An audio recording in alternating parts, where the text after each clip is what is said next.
It's very important because if it looks crap, I'll feel crap. Very important. Normally, very important. Yeah. It feels good when it looks good. It defines the way they feel, the way they look, the way they think others view them. It's like a big part of your appearance, isn't it? For ladies, it means that they can adorn themselves.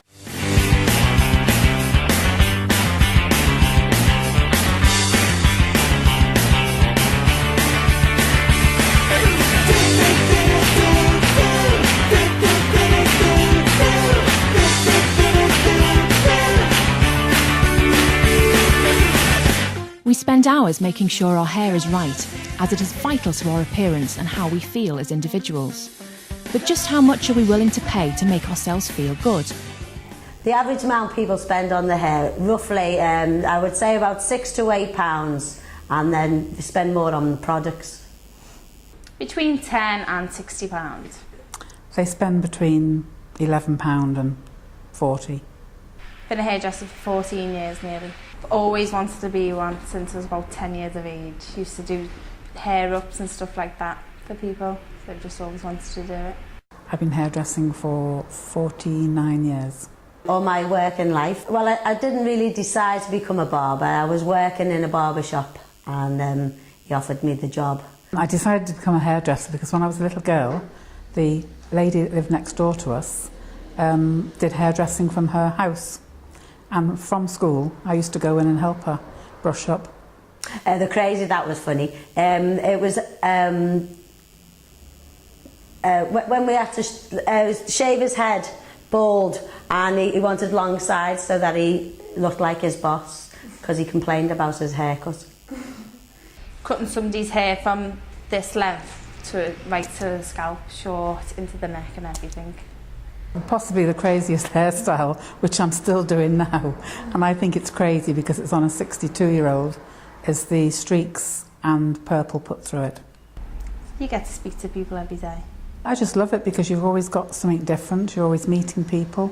It's just very interesting. I love my job and I've loved every minute of it, and I'm glad I didn't do anything else.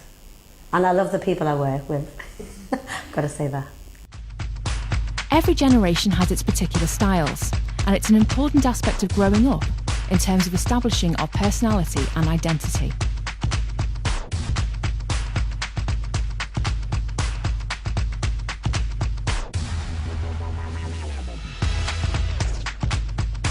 Well, my hair is quite important to me. I think it's one of the main features of my style. My hair is not very important to me. It just gives me individuality, like no one else really has hair like this, if you know what I mean. I think it gives you individuality because you can have different colours. You see a lot of people dyeing their hair different colours these days, and you know, it's not just the standard, whatever you're born with, that's what your hair colour should be for the rest of your life. They always change and swapping about. Hairstyles can sometimes have an impact on their moods, because if you're in a bad mood, you don't really bother with your hair. It does have an impact on their mood because I think if your hair does look good, you generally do feel better. If you're having a bad hair day, you feel bad. Some people, though, don't have any choice about the way their hair is. I've had alopecia since I was born, but it didn't start to kick in until I was about 2. Living with alopecia is like living any other normal life, apart from I tend to lose bits of my hair.